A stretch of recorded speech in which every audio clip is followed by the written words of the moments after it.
네, 8월 11일 화요일 여의도 인사이트 이어가겠습니다. 유진투자증권 한병화 이사님의 인사이트와 오늘은 함께 할게요. 이사님 어서 오세요. 네, 안녕하십니까. 네, 진짜 오랜만에 3월에 뵙죠? 아, 그랬나요 뵈었어요. 벌써? 네. 하도 전쟁같이 지나가서.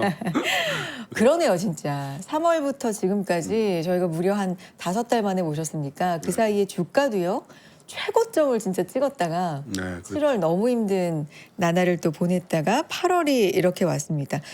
자, 그 사이에 뭐 AI 전력난, 정책 변수, 신재생, 2차 전지 이 판도도 좀 많이 변한 것 같습니다. 최근 관련 섹터 흐름, 분위기 이 부분부터 먼저 체크해 주시면 좋을 것 같아요. 주가가 워낙 드라마틱하게 움직였죠. 네. 한 두세 달 전만 하더라도 그린 산업 전반이 다 좋았다고요. 재생에너지, 뭐 배터리까지 다 좋았다가 그 뒤로는 또 급락을 했고요. 최근에 이제 조금 또 반등세를 보이고 있는 그런 상황인데 사실은 뭐 특별한 배터리 쪽은 특별한 이슈는 없었었어요. 그동안 이제 계속 말씀드렸던 것처럼 업황은 어쨌든 바닥을 찍었고 본격적인 실적 증가는 내년부터 이제 시작이다. 그리고 일부 기업들은 빠르면 올해부터 좀 의미 있는 반등이 있을 수 있다. 뭐 그런 흐름에 계속 지금 진행되고 있는 상황이고요. 재생에너지도 뭐 마찬가지였습니다. 특별하게 어떤 변동이 없었고 우리나라는 오히려 좋은 얘기들이 많이 있었고요. 미국은 특별한 변동은 없었는데 주가는 빠졌죠. 네. 반도체 포모 때문이고 다른 뭐 변수는 전혀 없었습니다. 반도체 쪽에 레버리지 때문에 워낙 많은 자금들이 이제 그쪽으로 쏠려가다 보니까 반도체를 제외한 대부분의 종목들이 아무 이유 없이 이제 하락을 했지 않습니까? 그게 이제 조금 최근에 좀 반등이 되고 있는 상태이고요. 거기에 이제 지난주 금요일 날 미국 시장에서 태양광과 풍력의 아주 중요한 두 가지 이제 결정이 확정이 되면서 이제는 뭐 좀 안심해도 되는 그런 좀 단계로 들어간다. 재생에너지는 뭐 그렇게 보면 될 것 같습니다. 뒤에서도 자세히 설명해 주시겠지만 그 두 가지라는 건 하나는 태양광 폴리실리콘 네네. 검색 섹션 말씀하신- 232가 네. 있었고요. 네. 또 하나는 하나는 이제 육상 풍력에 대해서 미국 국무부가 작년 8월부터 네.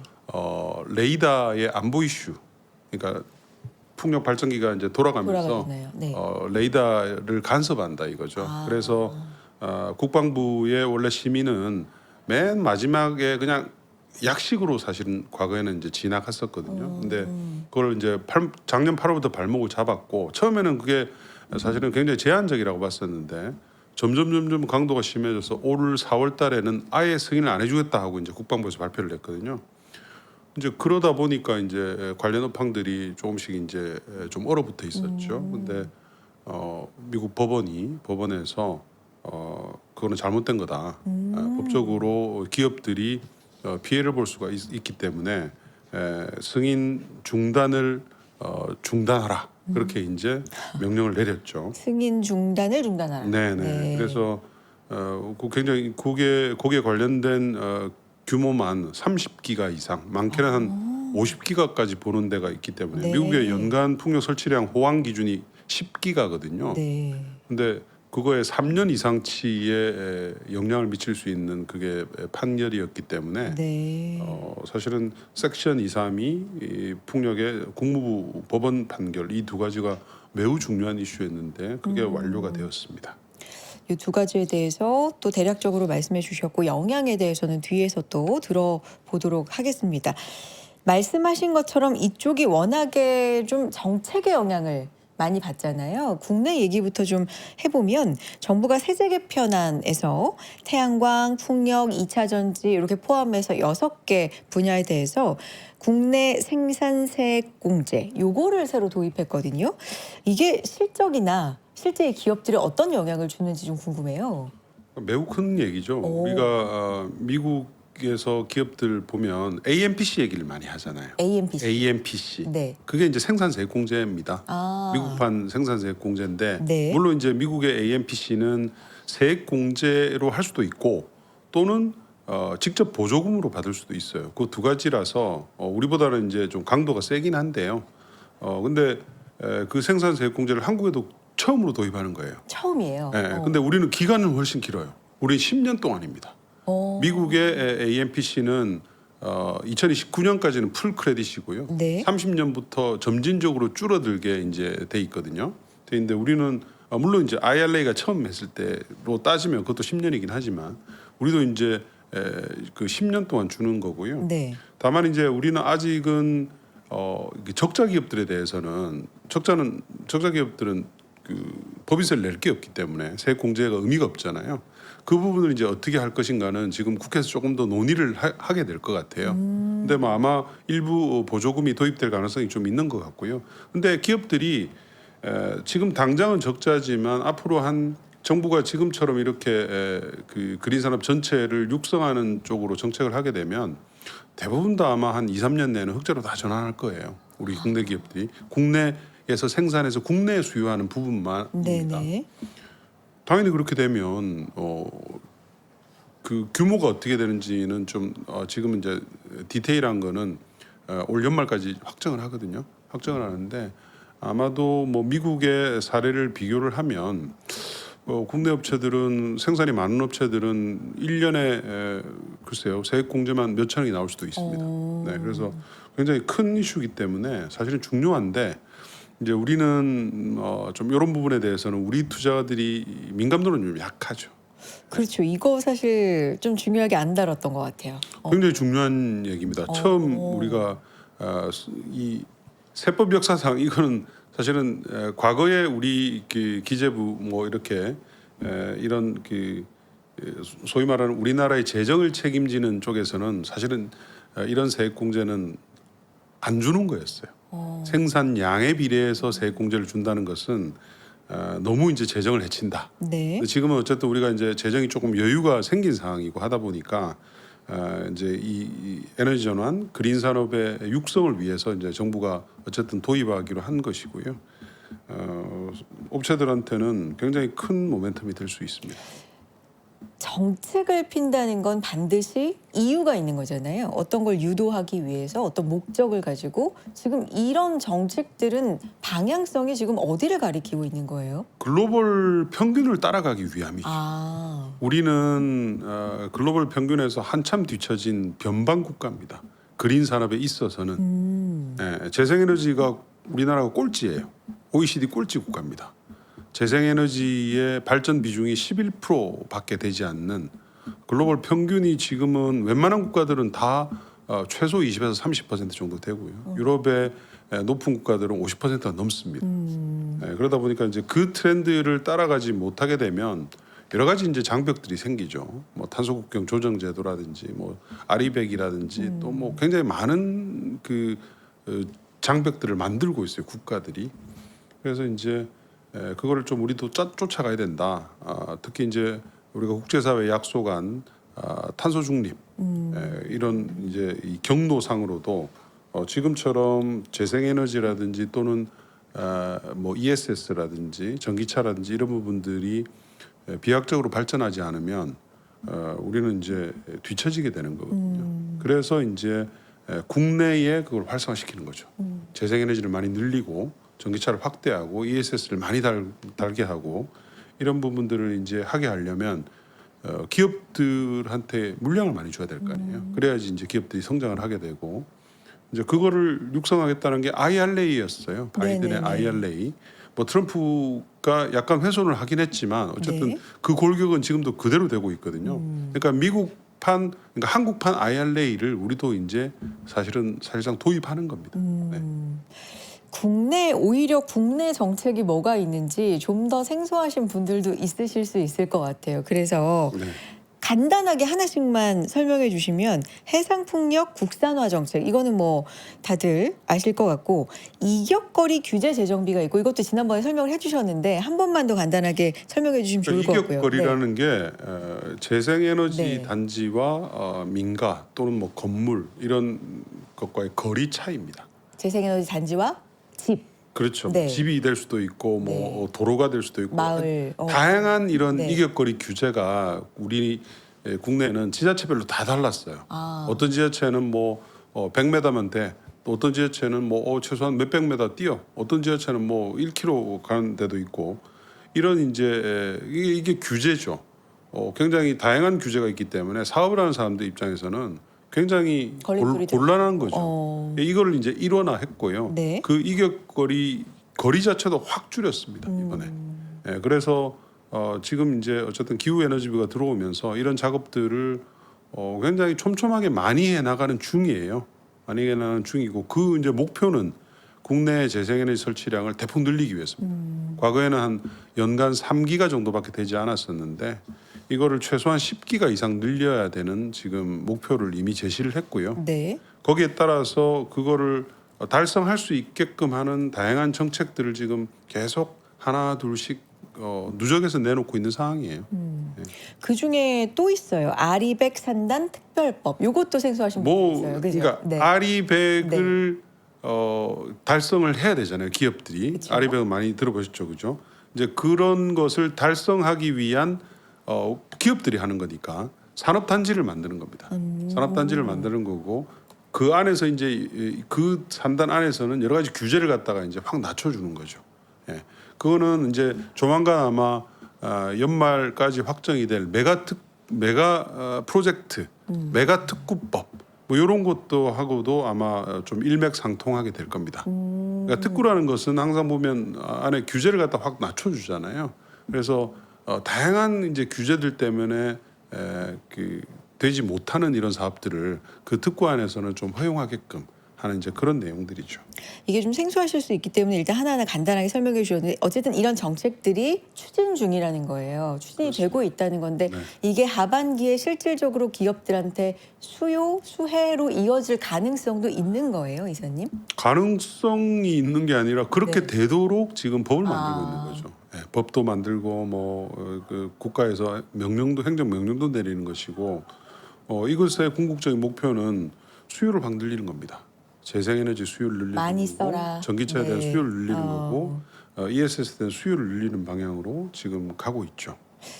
미국 얘기 좀 해볼게요. 우린 사실 앞서서 왜 국내 그 정책에 대해서 간단히나마 좀 소개를 해달라고 부탁을 드렸냐면 오히려 미국 쪽에서 나오는 얘기들은 더 빠르게 영향을 좀 받는데 국내 정책들에 대해서는 조금 생소하실 것 같아서 그랬고 미국 태양광 풍력 시장이 변곡점에 서 있다 이런 진단도 나옵니다. 요거는 어떤 얘기 지금 분위기가 좀 돌고 있는 거예요? 그러니까 변곡점에 서 있는 네. 것은 아니고요. 네. 왜냐하면 미국의 풍력 태양광은 계속 좋았습니다. 계속 좋았다. 네. 근데 약간 그 트럼프 대통령 들어오면서 이제 신재생을 싫어한다. 그렇죠. 센티멘트 이렇게. 상으로 이제 네. 한 안 좋은 지가 네. 지금 이제 1년하고도 한 7, 그러니까요. 8개월 돼가죠. 돼가는데 아까 말씀드린 대로 섹션 2, 3이 태양광 네. 그리고 풍력은 그동안 굉장히 많은 그 규제를 갖다가 행정부에서 발표를 했죠. 근데 입법화는 되지는 않았기 때문에 전부 행정명령이었어요. 그 행정명령들이 이제 법원에 의해서 다 이제 패배를 하면서 이제는 더 이상 쓸 카드가 별로 없을 정도로 지금 그런 상태입니다. 그 상태이고 여기서 이제 중간 선거가 눈앞에 와 있죠. 그렇죠. 그러니까 트럼프 일기 때도 중간 선거 이전까지 굉장히 약간 센티멘트가 침체돼 있다가 중간 선거 이후에 풍력 태양광 관련 주가들이 굉장히 좋았거든요. 지금도 사실은 똑같은 경로로 가고 있는데 그 당시보다 지금은 훨씬 더 파워풀한 게요. 중간 선거의 결과가 어떻든 간에 트럼프의 지금 1년, 그러니까 2기의 1년이죠. 내년 2년 완전히 그 사상 유례 없는 황금기입니다. 미국의 풍력 태양광 설치량 자체가. 설치량이요. 그러니까 수요가 폭발적으로 지금 늘어나고 있죠. 네. 예, 그래서 얼마 전에 이제 지난주 말인가요? 블룸버그에서 사설을 냈죠. 트럼프가 미국의 재생에너지의 황금기를 도와주고 있다. 오히려 처음에 예상하던 거와는 굉장히 반대로. 근데 일기 때도 하고 있네. 똑같았어요. 물론 근데 일기 때는 그 중간 선거 이전까지는 좀 안 좋았고요. 중간 선거 이후에 이제 폭발적으로 좋았는데 이번에는 지금 중간 선거 이전에 이미 사상 최고치죠. 왜냐하면 이제 IRA의 잔상이 그대로 지금 남아 있잖아요. 뭐 여러 가지 이제 뭐 보조금도 축소하고 그 여러 가지 얘기는 했지만 사실은 트럼프가 지금 가장 강력하게 밀고 있는 게 AI잖아요. 거의 한 달에 한 건 이상 정도의 AI를 지원하는 명령들을 발표하거든요. 그건 뭘 뜻하죠? 전력 수요의 급증을 얘기를 합니다. 전력이 없다. 예.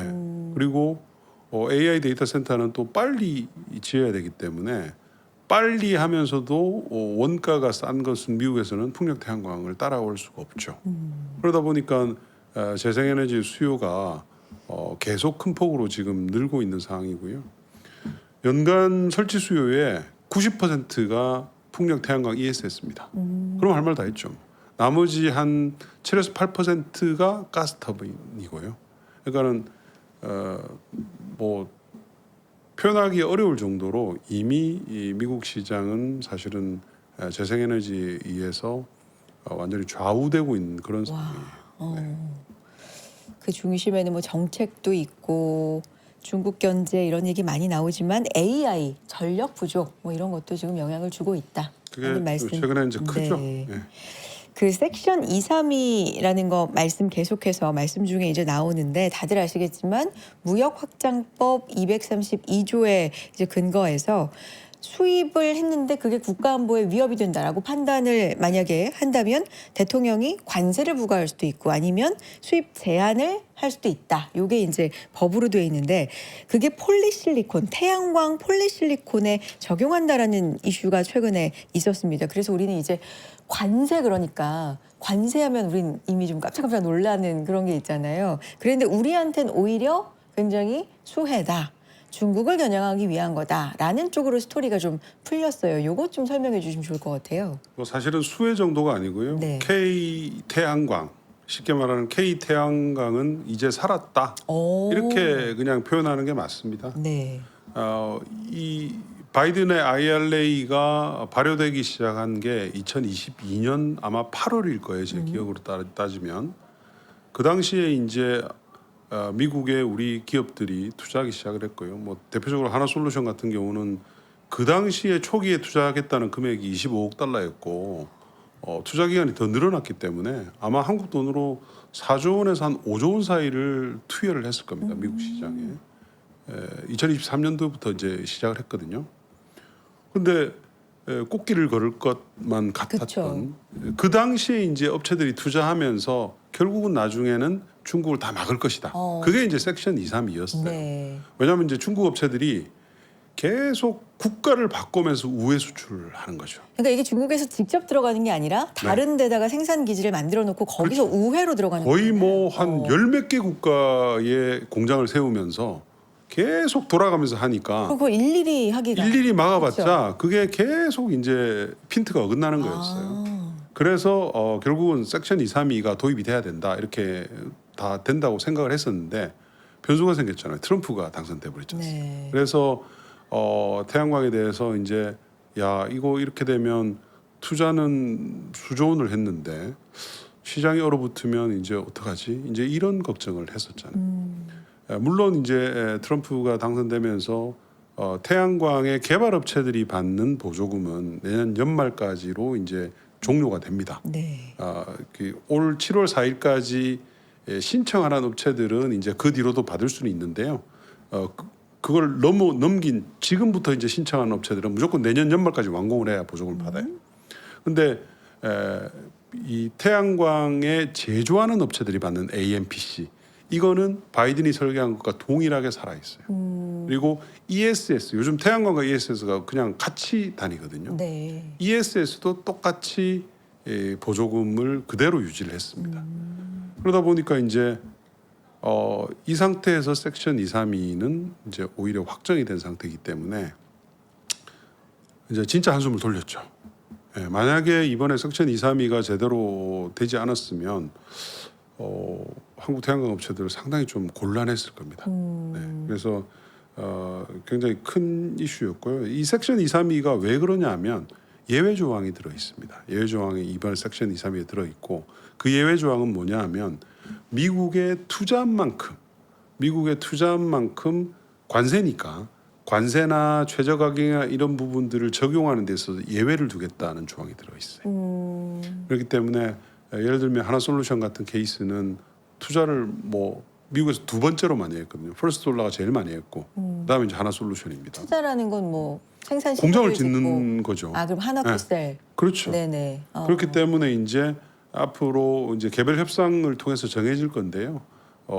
우리가 하나솔루션 같으면 예를 들면 폴리실리콘을 우리 OCI한테 수입을 해오고 있죠. 비중국산을 해야 되기 때문에 그 부분에 대해서는 상당히 아마 예외가 많이 적용이 되게 될 거예요. 그러면 이제 상대적으로 굉장히 유리한 것이고 또 일관화 체제를 미국에다가 그 인곱부터 해서 모듈까지가 3.3기가고요.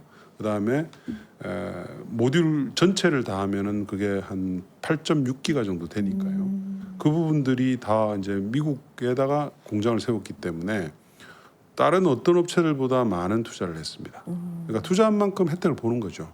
예, 그래서 하나솔루션은 아마 이번 섹션 232가 안 됐으면 사실은 조금 힘들었을 수도 있습니다. 근데 그 유증 부분이 이제 이슈도 좀 있었고. 그렇죠. 뭐 네. 유증이 사실은 네. 이런 부분들 때문이거든요. 왜냐하면 2023년부터 투자를 시작했는데 공교롭게도 2023년부터 하나솔루션은 적자였어요. 순이익 기준으로 3년간 적자를 내다 보니까 대규모 투자가 들어가는데 적자가 계속 나오니 당연히 재무 구조가 안 좋아지죠. 근데 이제 그게 사실은 작년 연말부터 좋아졌어야 돼요. 근데 완공이 늦게 됐어요. 장비 반입이라든지 뭐 여러 가지 이슈들 때문에 그게 이제 올 6월 달에 딱 완공이 됐죠. 이제 돌아가기 시작했습니다. 그 상태에서 이제 섹션 232로 이 중국을 완전히 차단했기 때문에 미국의 제품 가격은 올라갈 수밖에 없고 수직 계열화가 강도가 높은 업체들 순으로 이제 수혜를 받기 때문에 사실은 하나솔루션은 굉장히 중요한 이슈가 이제 통과가 됐고요. 뭐 OCI도 마찬가지입니다. OCI도 하나솔루션하고의 계약 그리고 다른 계약은 아직은 확정해서 발표는 안 하는데 아마 테슬라일 거예요. 테슬라가 이제 태양광 또 공장을 짓는 걸 시작을 했기 때문에 그런 부분들은 당연히 이제 여러 가지 이제 섹션 232의 예외 조항에 걸릴 가능성이 높기 때문에 OCI도 사실은 비중국 업체의 폴리실리콘 업체들 중에서는 사실은 OCI하고 독일의 바커 그 정도밖에 지금 안 남아 있는 상황이다 이렇게 보시면 될 것 같아요. 그럼 오히려 이렇게 폴리실리콘 섹션 232 관세 뭐 최저 수입 가격 요게 미국 내에서 단가를 올릴 가능성도 일부에선 제기가 되는데 고를 가능성은 단가는 없어요? 올라갑니다. 올라가는데 올라가요? 당장 올라가진 않아요. 왜냐하면 재고가 많이 있어요. 그동안 만들어 놓은 재고들이 굉장히 많기 때문에 네. 아마 가격이 본격적으로 올라가는 거는 내년 한 하반기 정도부터일 겁니다. 네. 예, 그래서 그 이슈는 당장은 눈에 나타나진 않는데 이게 지금 아주 교묘한 시기에 지금 시작이 되는 거거든요. 뭐가 교묘한다 그러면 전력 수요가 지금 급증하고 있잖아요. 그렇죠. 그리고 빨리 지어야 되기 때문에 태양광에 대한 수요가 지금 어느 때보다 높은 상황이거든요. 그러니까 이런 상황이기 때문에 단가가 올라가도 사업자들 입장에서는 그거를 수용할 수밖에 없는 그런 지금 그런 상황이에요. 예, 그렇기 때문에 사실은 제조업체들한테는 좋은 상황이죠 지금. 그러면 단순하게 생각하면요, 이사님. 아까 우리가 얘기 나눈 국내 그 정책이 있잖아요. 국내 생산 세액 공제. 그거하고 이번에 섹션 232는 이제 미국에서 생산을 하거나 투자를 하면 또 좋은 거다. 요게 이제 충돌할 가능성은 없는 거예요. 그러니까 국내에서 생산하면 좋다. 해외에서 생산하면 더 이익을 준다. 그러면 뭐 다 좋은 건가요? 업체들 입장에서는? 그거는 업체들이 이제 뭘 선택하고 어떻게 그 포지션이 됐냐 다 다르죠. 그렇죠. 그러니까 국내에서도 국내 생산 설비가 많은 업체가 좋고요. 미국에서도 미국 내 생산 설비가 많은 업체가 좋은 거예요. 그럼 국내에서도 미국에서도 어쨌든 세액 뭐 이런 그렇습니다. 부분에 대해서 지금 그러니까 국내에서도 미국에서도 우리나라에 공장이 많은 업체를 우대하겠다. 이거는 글로벌 트렌드예요. 네. 예, 뭐 비단 그린 산업에만 있는 건 아니고요. 근데 이제 유독 이 그린 산업이 많죠. 왜냐하면 이제 그린 산업이 AI와 더불어서 양대 성장 축이기 때문에 그렇습니다. 알겠습니다. 채팅창에서 이제 이사님 나오시니까 우리 태양광 얘기도 하고 했잖아요. 그럼 풍력은요? 이렇게 궁금해 하시는 분이 있는데 지금부터 풍력 얘기도 좀 해보겠습니다.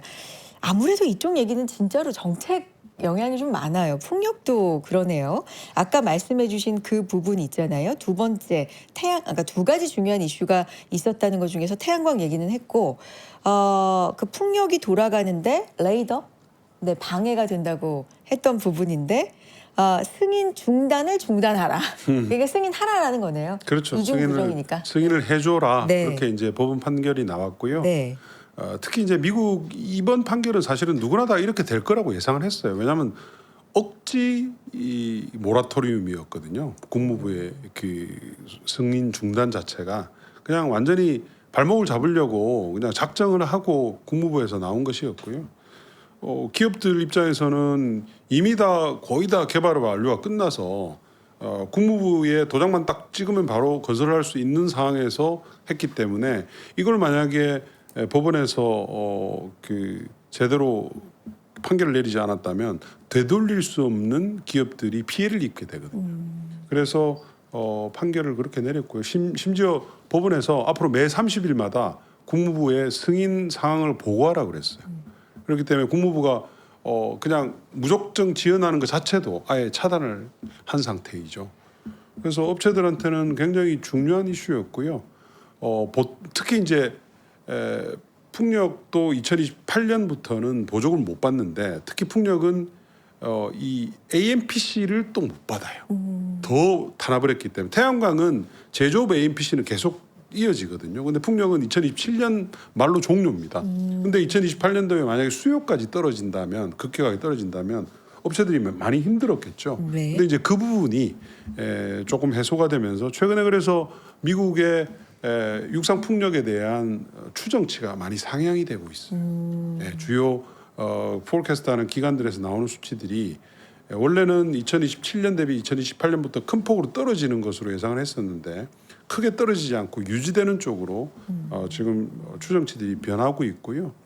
또 이제 재미있는 것은 이제 트럼프가 하도 이제 많이 구박을 하고 여러 가지 반대 정책들을 내다 보니까 특히 풍력을 엄청 막 폭력을 싫어하지 뭐 않았어요? 쥐잡듯이 잡았죠. 진짜. 쥐잡듯이 잡아서 이제 진짜 힘들었었는데 그러다 보니까 이제 사업을 하겠다고 하는 사업자들이 철수를 하고 있어요. 그게 이제 되게 재밌는 미국은 이제 그런 것들이 확실하거든요.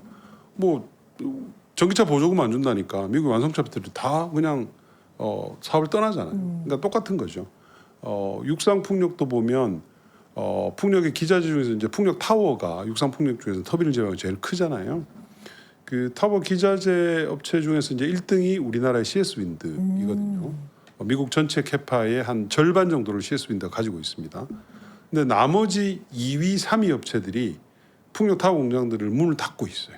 3위 업체는 아예 다 셧다운을 해버렸고요. 미국에서요? 예. 오. 그리고 2위 업체도 지금 공장 4개 중에서 2개를 아예 문을 닫았습니다. 네. 그러다 보니까 생산 여력이 이제 확 떨어지니까 수요는 별로 안 떨어지는데 생산 여력이 떨어지기 때문에 업체들 입장에서는 쇼티지가 이제 발생하겠죠. 네. 그래서 AMPC가 없다고 하더라도 판가를 오히려 올리면서 AMPC를 상쇄할 수 있는 정도의 지금 이익이 오히려 생길 수가 있는 약간 지금 그런 상황까지 돼버렸어요. 가격이 올라가면서. 가격이 올라가겠죠, 당연히. 구할 데가 없기 때문에 타워는 미국은 지금 덤핑으로 중국 업체들이 못 들어가게 막혀 있는 상태이거든요.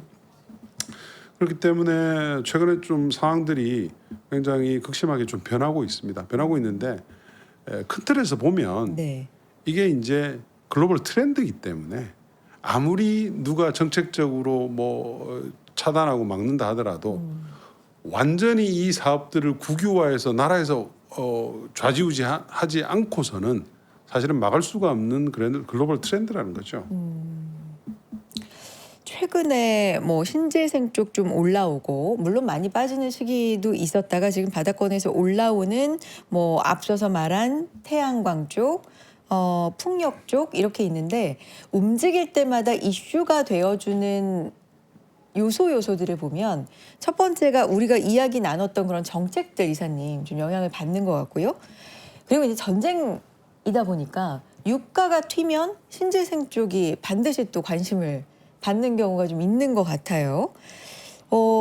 그리고 AI 전력 요것도 좀 영향을 받는 것 같은데 요거는 세 개 다 지속적으로 신재생 쪽 주가를 좀 위쪽으로 밀어 올린다라는 긍정적인 약간 지속 가능성이 있다라는 이슈로 봐야 될까요?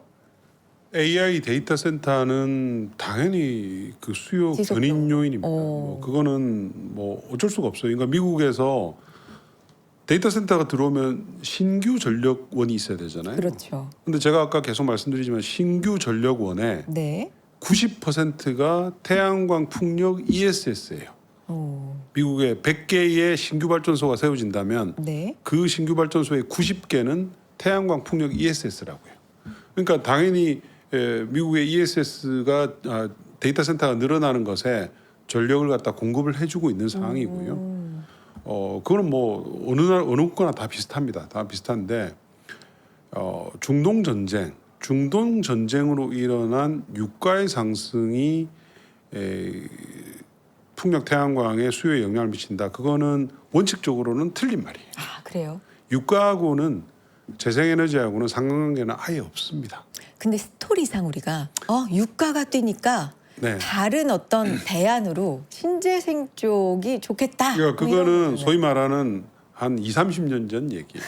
왜냐하면 이제는 기름으로 돌아가는 발전소는 전 세계에 거의 없습니다. 중동에 일부 남아 있는 정도이죠. 예전에는 이제 그런 스토리가 그래서 이제 됐던 거죠. 근데 지금은 영향은 없고요. 다만 이제 이런 건 있죠. 유가가 올라가면서 LNG 가격을 갖다가 자극하잖아요. 보통 LNG가 연계된 케이스들이 많이 있습니다. 우리나라도 그렇고 그렇게 돼서 LNG의 단가가 확 올라가 버리면 당연히 가스 발전소의 경제성이 떨어지니까 그거는 상대적으로 풍력 태양광의 수요를 자극하는 요인이 되죠. 근데 이게 단기적인 거면 사실은 큰 의미는 없어요. 어떤 이제 스토리가 돼야 되냐면 러우 전쟁 이런 스토리는 이제 재생에너지에 극단적으로 수요에 영향을 미치죠. 2022년도에 러우 전쟁이 발생했잖아요. 그 발생을 하면서 태양광의 유럽 설치량이 폭증했어요. 과거에는 연간 유럽의 태양광 설치량이 10기가를 못 넘었었거든요. 근데 2022년을 기점으로 해서 폭발적으로 증가해서 지금 유럽의 태양광 설치량이 1년에 60기가입니다. 미국보다 더 큰 네. 상태예요, 지금. 그러니까 이런 케이스들은 이제 구조적으로 영향을 미치죠. 근데 단기간에 유가가 중동 전쟁으로 이렇게 점프업을 했다 그래서 네. 이게 재생에너지 수요에 영향을 미치지는 않습니다. 그러니까 이게 얼마나 기조적인지 그래서 에너지 안보에 영향을 실제로 미치는지 이 부분으로 이제 확인을 해야 되겠죠. 만약에 지금 중동 전쟁이 트럼프가 계속 탁구하고 뭐 이렇게 하는 상태에서 그냥 유야무야 되는 것은 큰 의미는 없고요. 이 상태에서 만약에 미국이 이란의 주요 정유 시설 그 때리고 또 이란에서 사우디나 UAE 이런 것들을 완전히 때려가지고 수요가 완전히 거기서 망가진다. 공급 자체가 그러면 이제 영향이 크게 받죠. 근데 그렇지 않는 이상은 그렇죠. 네, 그래서 이제 그 우리가- 강도나 기조적인지를 잘 네. 확인을 해야 된다는 거죠. 알겠습니다. 블룸버그 칼럼 같은 외신에서도 역설적 흐름이라고 하면서 이런 얘기를 짚어요. 트럼프 정부가 우리가 계속 얘기하듯이 재생에너지 싫어하고 우호적이지 않은데도 태양광 배터리 중심 신규 설비 투자 는다. 이런 것도 하나의 좀 중요한 인사이트로 봐야 되는 부분인가 싶어서요. 그럼요. 네. 그것도 이제 지난 금요일 날 또 우연히 같이 올라왔는데 맞아요. 블룸버그의 그 사설입니다. 네. 사설이었고 역설적으로 이제 트럼프가 재생에너지 황금기를 갖다가 지금 지원하고 있다. 아까 말씀하신. 예, 그렇게 지금 나왔고 말 그대로입니다. 그러니까 그거는 이제 그 친구들이 어떤 뭐 감으로 적은 게 아니고요. 여러분들도 확인해 보실 수가 있어요. 미국에는 에너지 원별 설치량을 EIA라는 기관에서 매달 발표를 하거든요. 레깅 이제 약간 후행해서 이제 한 2달 정도 후행해서 발표를 하는데 거기 보면 앞으로 1년 동안 지난달부터 앞으로 1년 동안에 설치되는 발전원의 종류별로 나와 있어요.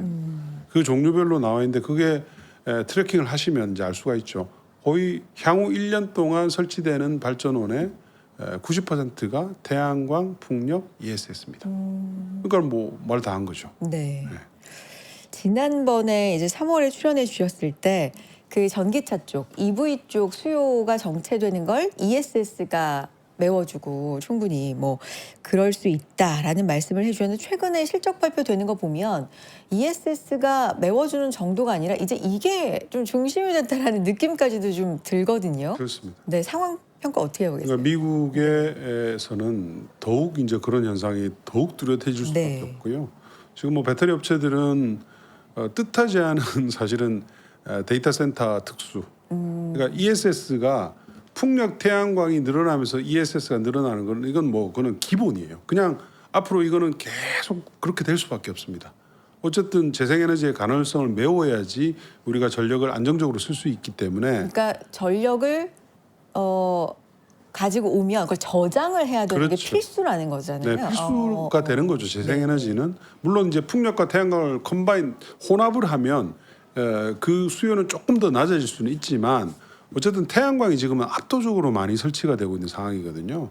태양광이 1년에 50기가 설치되면 미국 기준으로 보면 풍력은 10기가이기 때문에 사실은 거의 5배 이상 설치가 되고 있거든요. 근데 태양광은 낮 시간에만 우리가 발전이 그렇죠. 가능하잖아요. 그래서 그걸 안정적으로 쓰기 위해서는 뭐 ESS가 당연히 필수적인데요. 이게 이제 데이터 센터까지 이제 끼어들면서 굉장히 문제가 이제 심각해졌죠. 왜 그러냐면 이거는 이제 아마 투자분들이 많이 좀 아셔야 될 사항인데요. 네. 데이터 센터를 우리가 얘기를 하면 우리 네. 많은 언론들에서는 데이터 센터는 전력이 끊기면 안 되기 때문에 네. 원전이라든지 석탄이라든지 이런 또는 뭐 가스라든지 이런 전통 에너지원에만 연결이 돼야 된다 이렇게 많이 이제 우리가 알고 있잖아요. 전혀 틀린 사실이에요. 왜냐하면 기존의 데이터 센터와 AI 데이터 센터는 다릅니다. AI 우리가 지금 현재 목도하고 있는 AI 데이터 센터는 전력과 전압의 부하, 그러니까 움직임이 극단적으로 일어나요. 우리가 뭘 물어보잖아요. 추론을 네네. 시키면 GPU의 이 전력 수요가 확 증가하죠. 네. 확 증가했다가 또 이걸 얘네들이 답을 보낼 때 되면 쭉 떨어져요. 그렇죠. 이 상황을 엄청나게 많이 왔다 갔다 하기 때문에 사실은 이 데이터 센터는 이런 부하 변동의 추종을 누가 어떻게 효율적으로 하느냐가 핵심이거든요. 그래서 이 데이터 센터 안에 ESS라든지 또는 배터리 백업 유닛이라든지 네. 이런 다양한 배터리들이 극단적으로 많이 들어갈 수밖에 없어요. 네. 그러니까 이 말은 이제 항상 전력을 꾸준하게 주는 전력원이 데이터 센터하고 궁합이 그렇게 안 맞다는 거죠. 왜냐하면 이렇게 돼야 되기 때문에. 그러니까 어떤 전력이 들어가든지 그게 중요한 게 아니라 그렇죠. 전력은 무조건 많이 들어가야 되고 그 전력을 매니징할 수 있는 다양한 디바이스가 들어가야 되는데 그 대표적인 이제 기기들이 BBU라든지 ESS라든지 배터리로 이루어져 있는 거죠. 네. 그래서 이 사실은 뭐 우리 K 배터리한테는 동아줄 같은 거예요. 동아줄. 동아줄 와. 같은 거. 특히 이 BBU 같은 것들이 반응 속도가 빨라야 되기 때문에 네. BBU는 주로 3원계 배터리로 만듭니다. 기존에 우리가 무서워하는 LFP보다는 3원계 배터리. 그래서 이제 우리 업체들의 이 BBU 최근에 이제 원통형 배터리거든요.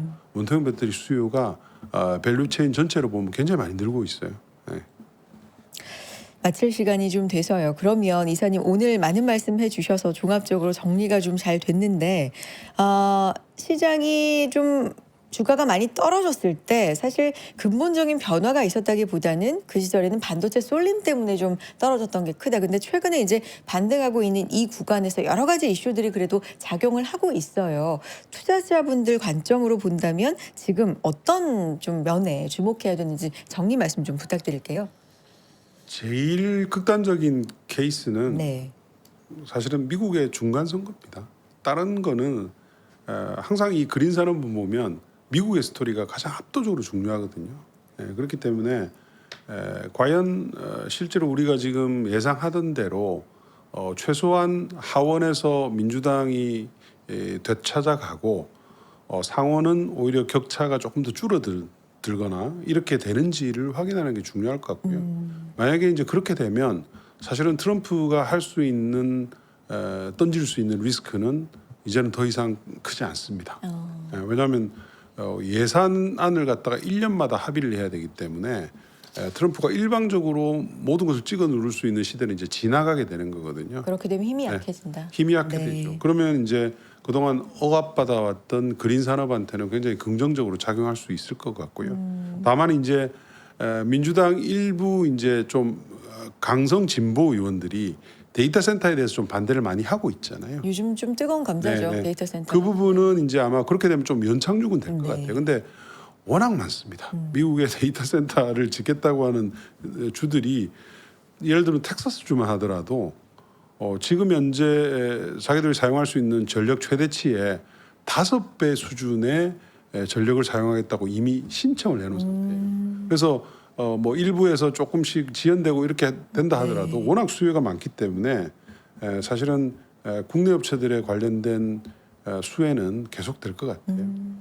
알겠습니다. 그리고 올해 가장 중요한 이슈는 11월 미국의 중간 선거다라는 말씀까지 듣고요. 또 잘 지켜보겠습니다. 또 모셔볼게요. 오늘 여의도 인사이트는 유진투자증권 한병화 이사님의 인사이트와 함께했습니다. 고맙습니다. 감사합니다.